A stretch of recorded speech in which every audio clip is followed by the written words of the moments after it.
Czy ETA to wiza? Kto ją musi mieć? Czy są wyjątki? Co gdy zrobisz literówkę we wniosku albo zmieniasz paszport? Zapraszam na odcinek.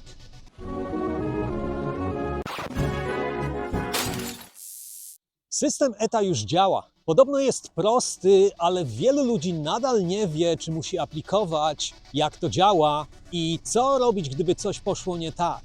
Media brytyjskie jak na razie nie donoszą o żadnych problemach, ale w międzyczasie pojawiło się mnóstwo pytań i obaw związanych z ETA. Dziś odpowiem na kilka z tych pojawiających się najczęściej. Mam nadzieję krótko, zwięźle i na temat. Przy okazji zaznaczam, że wszystko co powiem ma tylko i wyłącznie charakter informacyjny i nie powinno być traktowane jako osobista porada. Jeśli to akceptujesz, zaczynamy. Odpowiedź brzmi i tak, i nie. To zależy. Jeśli przesiadasz się na tym samym lotnisku w UK i nie opuszczasz strefy tranzytowej, ETA nie jest wymagana. Ale jeśli masz przesiadkę z terminalu do terminalu albo zmieniasz lotnisko, na przykład z Heathrow do Gatwick, może to być traktowane jako wjazd na teren UK. Wtedy, zależnie od trasy, ETA może być potrzebna. Dla pewności dobrze jest sprawdzić na stronie przewoźnika lub jeszcze lepiej na oficjalnej stronie rządowej gov.uk, gdyż zasady mogą się różnić. Tu znowu odpowiedź brzmi i tak, i nie. Jeśli mieszkasz w Irlandii, to generalnie nie potrzebujesz ETA, nawet jeśli masz tylko polski paszport. Wynika to z zasad Common Travel Area, które obowiązują między UK a Irlandią już od ponad 100 lat. Ale jaki jest warunek? Musisz wjeżdżać do UK bezpośrednio z Irlandii, na przykład promem lub lotem z Dublina.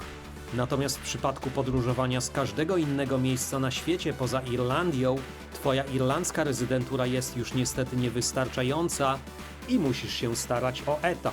W tej sytuacji z ETA zwolnieni są tylko i wyłącznie obywatele Republiki Irlandii. Co warto mieć przy sobie? Na granicy warto mieć ze sobą dokument poświadczający Twój status rezydenta w Irlandii. Może to być na przykład Twój numer PPS, karta medyczna lub jakikolwiek list bądź dokument potwierdzający Twój irlandzki adres zameldowania. Wiadomo, urzędnicy czasami mogą mieć wątpliwości i właśnie dlatego warto mieć ze sobą jakiś dowód w kieszeni.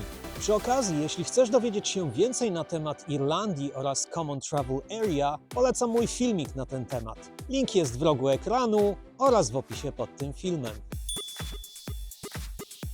W tej sytuacji odpowiedź jest jednoznaczna.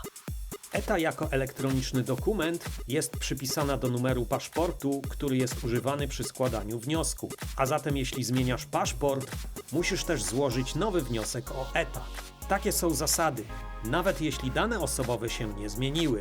Oficjalna strona rządowa gov.uk wyraźnie zaznacza, że ETA nie może być przetransferowana na inny dokument. Tu nie mam dobrych wieści. Jeśli zdarzył Ci się błąd i stwierdzisz to dopiero po wysłaniu wniosku, nie ma możliwości poprawki. Musisz złożyć nowy wniosek i zapłacić ponownie. W tej akurat sytuacji system ETA nie przewiduje żadnych wyjątków. To dotyczy wszystkich Twoich danych osobowych, imienia, nazwiska, numeru paszportu itd. Wszystko musi się zgadzać 1:1. Moja rada jest prosta.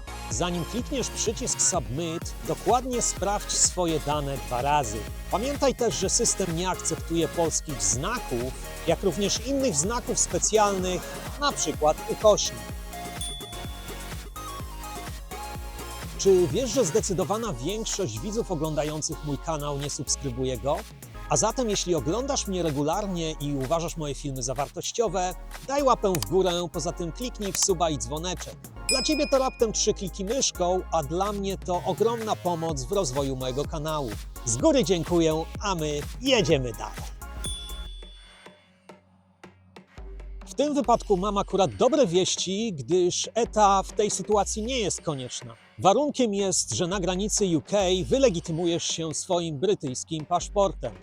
ETA nie jest również wymagana w przypadku, kiedy podróżujesz z ważnym irlandzkim paszportem, co również wynika z wcześniej wspomnianego Common Travel Area.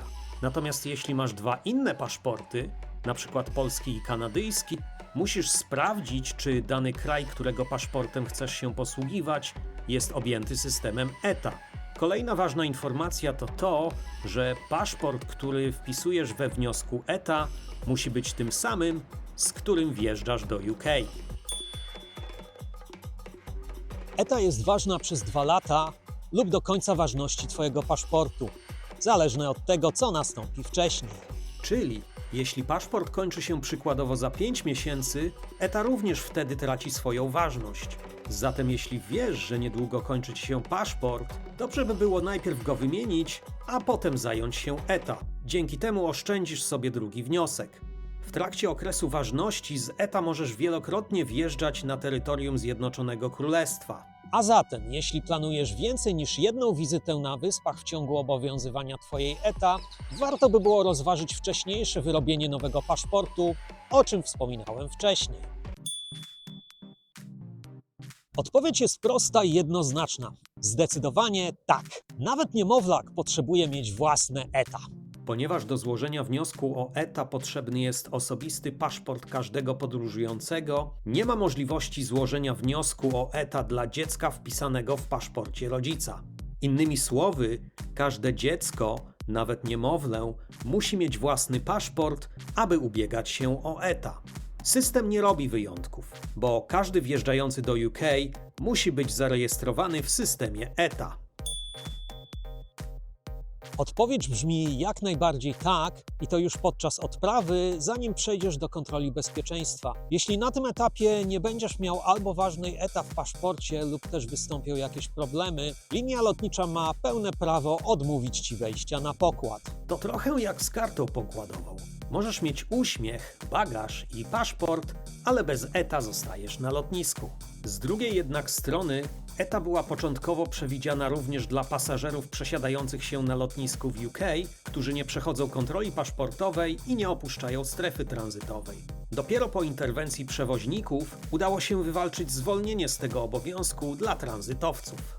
Rząd UK zapewnia, że będzie monitorował sytuację na bieżąco, zastrzega sobie również prawo powrotu do wcześniejszych ustaleń w każdej chwili. ETA to system prosty, pod warunkiem, że wszystko się zgadza. Bo jeśli na przykład zmieniasz paszport, we wniosku trafiła Ci się literówka, bądź też jakieś Twoje dane nie są już aktualne, wtedy musisz złożyć nowy wniosek. Przy okazji 9 kwietnia opłata za ETA wzrosła z 10 na 16 funtów. Mam nadzieję, że rozwiałem Twoje wątpliwości. Jeśli tak było i uważasz mój film za wartościowy, daj łapę w górę, poza tym kliknij w suba oraz dzwoneczek.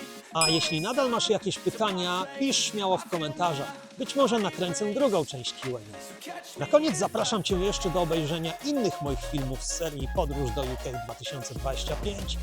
Jakby co, link jest w rogu ekranu oraz w opisie pod tym filmem. A tymczasem pozdrawiam serdecznie i do następnego. Bye bye!